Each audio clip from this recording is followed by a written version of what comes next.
Drop it.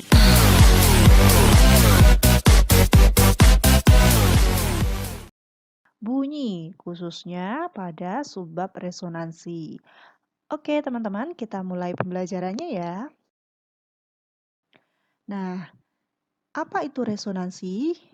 Oke, jadi sesuai dengan bab yang tadi Ustazah sebutkan bahwa kita akan belajar dengan yang namanya resonansi. Nah, apa itu resonansi? Oke, sebelum kalian nanti menjawab pertanyaan apa itu resonansi, perhatikan video berikut.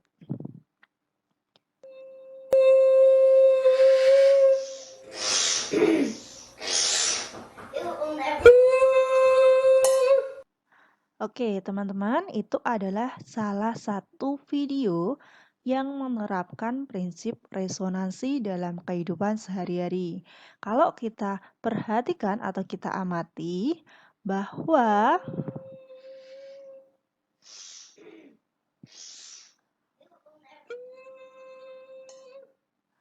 gelas yang dipegang anak itu, dia akan mengalami pecah.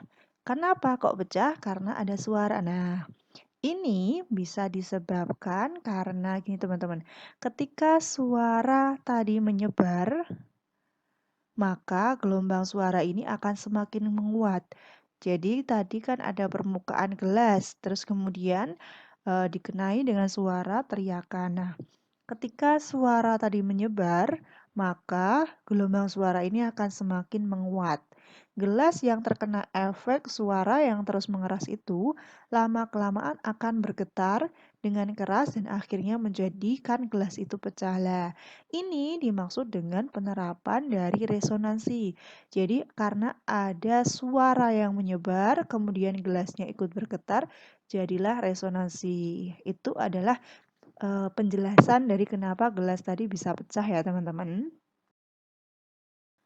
Nah, resonansi adalah peristiwa ikut bergetarnya suatu benda karena getaran benda lain. Tadi, karena ada suara, getaran dari suara, maka gelas akan ikut bergetar atau pecah. Contohnya adalah ketika terjadi petir, teman-teman. Ketika terjadi petir, maka kebanyakan kaca di rumah akan pecah. Atau ketika misalkan rumahnya yang dekat dengan jalan raya, ketika ada sebuah truk besar bermuatan besar lewat di depan rumah, maka sekitar dengan rumah kita akan ikut bergetar juga, atau mungkin jaraknya antara jalan raya dengan rumah kita 50 meter. Rumah kita juga bisa bergetar atau bergerak, atau karena resonansi. Nah, teman-teman, resonansi itu ada syaratnya. Syaratnya adalah frekuensi benda yang bergetar sama dengan frekuensi alamiah benda yang ikut bergetar. Jadi, kalau frekuensinya di antara penggetar dan benda yang dikenai getaran sama, maka dia akan terjadi frekuensi. Kalau contohnya tadi adalah di gelas. Nah, frekuensi antara suara dengan frekuensi benda yang bergetar pada gelas tadi sama, sehingga terjadi resonansi dan mengakibatkan gelas pecah. Contohnya ini teman-teman, Ustazah punya 4 buah bandul benda, di mana di antara keempat ini, di antara keempat ini ada yang panjang talinya sama. Nah, yang panjang talinya sama adalah yang A, sama dengan yang C. Kemudian yang B sama dengan yang D. Oke, kalau misalkan yang A ini kita getarkan, apa yang terjadi? Nah, yang terjadi adalah yang C ikut bergetar. Kenapa? Karena tadi ukuran atau panjangnya dari talinya adalah sama. Bagaimana kalau sekarang yang B yang digetarkan? Nah, B yang digetarkan, maka yang D akan ikut bergetar. Kenapa? Karena panjang talinya sama. Jadi kalau panjang talinya sama, ikut bergetar juga. Jadi bandul yang panjang talinya sama akan ikut bergetar. Di sini A dengan C, B dengan D.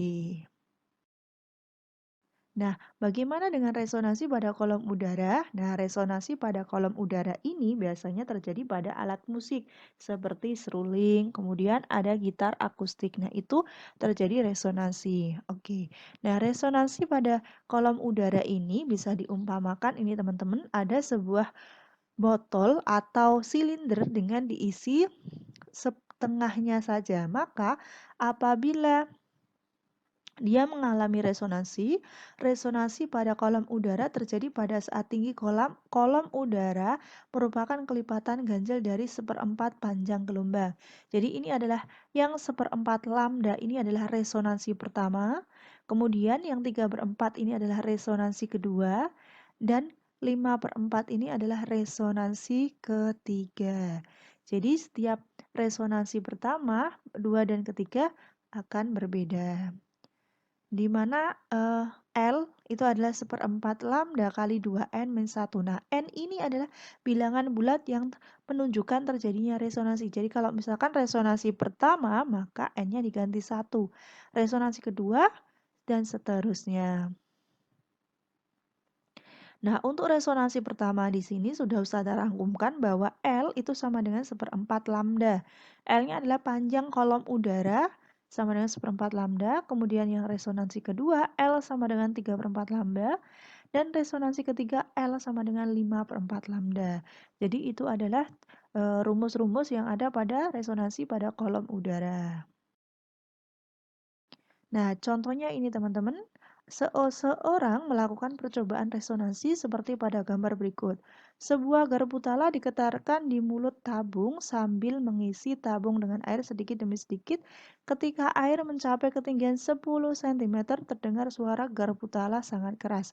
Berdasarkan data tersebut, dapat diketahui panjang gelombang bunyi garpu tala di udara adalah, jadi di sini adalah sebuah tabung dengan berisi air 30 cm tinggi tabungnya. Kemudian yang Ustazah berikan warna yang berbeda ini ketika air mencapai ketinggian 10 cm terdengar suara garpu tala. Jadi diisinya adalah diisi seperti gambar ini teman-teman, di 30 diisi 10 cm, jadi tinggi kolom udaranya adalah 20 cm sebagai L. Maka kita rumuskan karena dia ditanyakan adalah berdasarkan data itu panjang gelombang bunyi garpu tala udara adalah, jadi ini termasuk resonansi pertama, teman-teman. Resonansi pertama L sama dengan seperempat lambda, di mana lambdanya kita cari. Lambda sama dengan 30 dikurangi 10 bagi seperempat. Atau di sini lambda sama dengan 20 kali 4 sama dengan 80 cm. Jadi panjang gelombang garpu tala di udara adalah 80 cm. Nah, contohnya bisa disimak ya, teman-teman. Menyimak, kalian akan mengerjakan 3 soal. Ini soal yang pertama.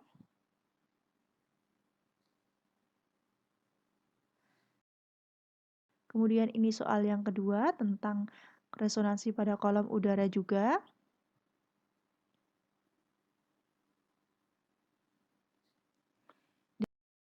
Adalah soal nomor 3 tanpa Ustazah berikan gambarnya.